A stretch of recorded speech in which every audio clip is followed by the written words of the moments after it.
Hello friend, welcome to our YouTube channel blog with Saudagar. तो बहुत लोगों का यह कमेंट था कि आप जो है घर से लेकर ज्वाइनिंग तक का जो सफ़र था आपने किस तरीक़ा से तय किया और कहने का मतलब कौन कौन से प्रोसेस हुआ। तो आज की इस वीडियो में हम लोग जानेंगे कि अगर आप लोग जाते हैं घर से तो उसके बाद आप डिवीज़न जब पहुंचते हैं तो वहां पर क्या क्या प्रोसेस होगा, इन सारी बात को हमने जानने वाले हैं इस वीडियो में, इसलिए वीडियो को अंत तक जरूर देखिएगा। तो सबसे पहले जब आप लोग घर से चलते हैं, यानी जब आपका सबसे पहले ईमेल या आपको बाय पोस्ट जब ज्वाइनिंग लेटर आता है तो सबसे पहले आपको डिवीज़न में पहुंचना है। तो आपका जो डिवीज़न होगा, देखिए सारा जो जोन है सबका अलग अलग डिवीज़न है और एक जोन में कई डिवीज़न भी होते हैं। तो आपका जोन जो भी डिवीज़न होगा वहां आपको पहुंचना है। वहां पर पहुंचने के बाद आपको क्या करना है, सबसे पहले आपका जो भी विभाग होगा, जैसे अगर आपका इंजीनियरिंग डिपार्टमेंट में है यानी ट्रैक मेंटेनर है तो वहाँ जाइएगा। अगर आपका एसएनटी है तो आपको उस विभाग में जाना है, या आपको अगर पॉइंट्समैन है तो पॉइंट्समैन में जाना है। तो वहाँ पर जाने के बाद वहाँ पर सबसे पहले हम लोगों का अटेंडेंस हुआ था। तो आपका हो सकता है अटेंडेंस हो, सभी जोन अपने अपने अनुसार लेते हैं। तो अटेंडेंस होने के बाद आपको क्या करना है, वहाँ पर उन्हीं से वो आपको बता देंगे कि आपको अटेंडेंस हो चुका है और आप जो है यहाँ बैठिए या आप ये कागज़ को निकालिए। अटेंडेंस होने के बाद आपका जो है डीबी होगा, नहीं डॉक्यूमेंट वेरिफिकेशन। डॉक्यूमेंट वेरिफिकेशन में जो ऐसे नॉर्मली डीबी के टाइम में दिए थे, जो आप कहने का मतलब मेडिकल के समय जो उससे पहले जो एक दिन डीबी हुआ था उसमें दिए थे, वही सारा डॉक्यूमेंट आपको देखा जाता है। और साथ ही साथ आपको उसके साथ अटेस्टेशन फॉर्म जो कि सत्यापन फॉर्म है वो भी वहीं पर जमा लिया जाता है। तो वो सब लेने के बाद आपको क्या करना है, जितने भी कागज़ है उन सभी को एक जगह इकट्ठा कर लें। और साथ ही साथ हमें तो लगभग 14 फ़ोटो लग गया था, यानी 17 फ़ोटो लग गया सब मिला के। लेकिन आप जो है फ़ोटो एक्स्ट्रा ले जाएं, उसमें लिखा था 10 लेकिन हमें 17 लग गया था। तो कहने का मतलब आपके जोन के अनुसार फ़ोटो ज़्यादा हो तो कोई दिक्कत नहीं है, लेकिन कम होगा तो आपको परेशानी हो सकता है। उसके बाद आपको कुछ 1-2 फॉर्म वहाँ से भी लेना पड़ेगा जो सर बोलेंगे इसमें अलग से। और बहुत लोग क्या करते हैं, एनपीएस फॉर्म ले लेते हैं।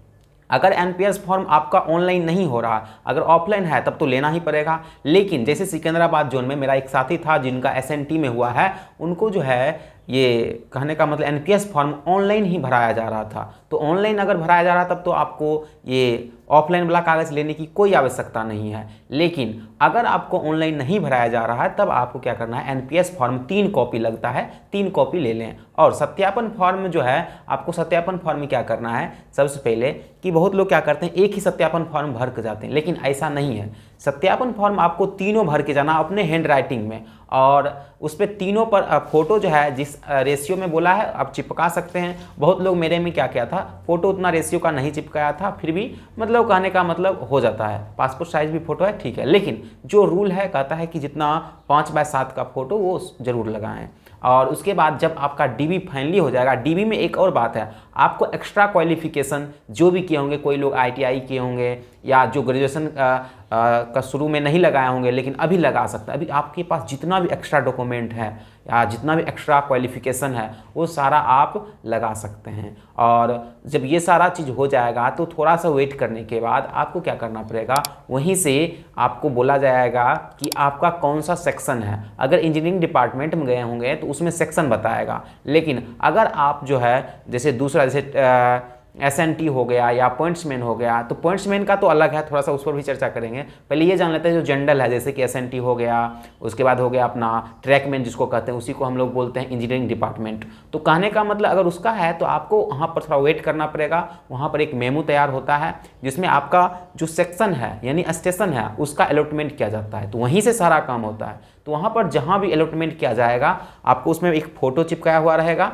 और उस पर आपको कहने का मतलब सारा चीज़ साइन वो जितना भी होते हैं एपीओ का और भी जो पदाधिकारी होते हैं उनका साइन रहता है। और वो सारा जो है आपको जब वो कागज़ मिल जाएगा तब समझिए वो आपको जो है फाइनली जो है अलॉटमेंट हो गया। वो होने के बाद आपको फाइनली क्या करना है, जहाँ भी अलॉटमेंट हुआ है धरफरे नहीं करना है, उसमें 7 दिन का समय है। अगर आपको वहाँ पर सारा चीज़ हो गया तो 1 सप्ताह के अंदर आप अपने स्टेशन पर ज्वाइन कर सकते हैं। बहुत लोग सोचते हैं कि अभी हमने अलॉटमेंट किया है अभी तुरंत, और अगर कल नहीं गए तो मेरा छूट जाएगा, ऐसा नहीं है।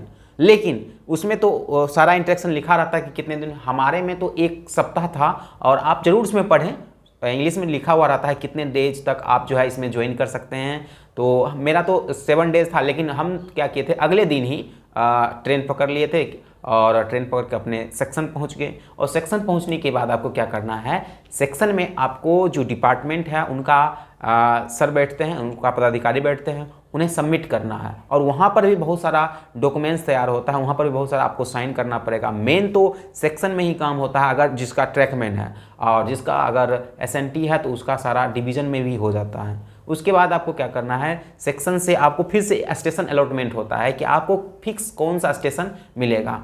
जब स्टेशन अलॉटमेंट हो जाएगा तब आपको क्या करना है, स्टेशन पर आना है। और स्टेशन में जो होता है आपको देखिए बहुत सारा है कि स्टेशन पर आने के बाद आपको अगर क्वार्टर मिल गया तो नज़दीक ही रहिएगा, या क्वार्टर नहीं भी मिला तो SRA मिलता है, लेकिन उसके लिए अप्लाई करना पड़ता है।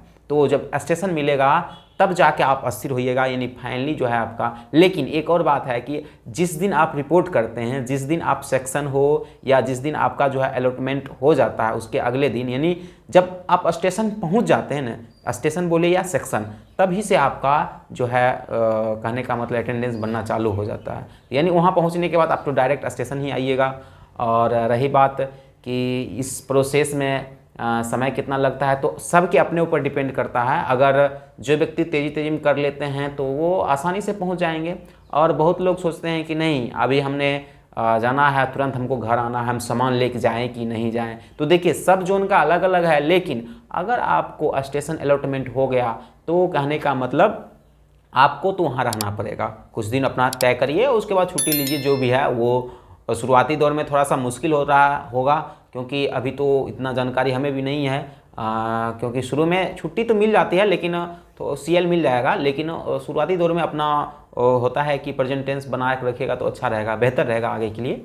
और रही बात कि सामान लेकर जाएं या नहीं लेकर जाएं, बहुत लोगों का ये भी कमेंट रहता है। तो देखिए अगर आपका दूर है तो कोशिश करें सामान लेकर ही जाए। सामान में नॉर्मली अपना कपड़ा हो गया और जो भी ज़्यादा यूजुअल वाला चीज़ है वो ज़रूर रख लीजिएगा, नहीं तो अब फिर सामान लेने के लिए आइएगा। आपका बहुत लोग का क्या बहुत दूर है, जैसे कि सिकंदराबाद हो गया और भी चेन्नई हो गया, तो जिसका दूर है तो सामान नॉर्मली लेके जाइए। अगर रहना भी पड़ जाए 1-2 महीना रह जाइए, उसके बाद फिर लीव मिलेगा तो अपना फिर आ जाइएगा। लेकिन कोशिश करें कि सारा डॉक्यूमेंट्स और जितना भी जो भी नॉर्मली सामान है वो लेकर जाएं। और इस तरीक़ा से अभी तो हम फ़िलहाल अपने रूम में हैं और आज मेरा रेस्ट था, इसलिए आप लोगों से सोचे बात कर लेते हैं। और बहुत लोगों को बहुत बहुत धन्यवाद जिन्होंने हमें कॉन्ग्रेचुलेसन दिए। और इस चैनल पर ढेर सारा इन ग्रुप डी से रिलेटेड जो भी हो रहा है और जो होने वाला हमारे साथ, और बहुत सारे लोग अभी तक ज्वाइन नहीं किए हैं, उनसे रिलेटेड वीडियो आने वाला है। इसलिए अगर आप लोग इस चैनल को सब्सक्राइब अभी तक नहीं किए हैं तो चैनल को भी ज़रूर सब्सक्राइब कर लें। और साथ ही साथ हाँ, आप लोग जिनका ज्वाइनिंग हो गया उनको भी बहुत बहुत कॉन्ग्रेचुलेसन। और मिलते हैं किसी नेक्स्ट वीडियो में, तब तक के लिए जय हिंद, धन्यवाद।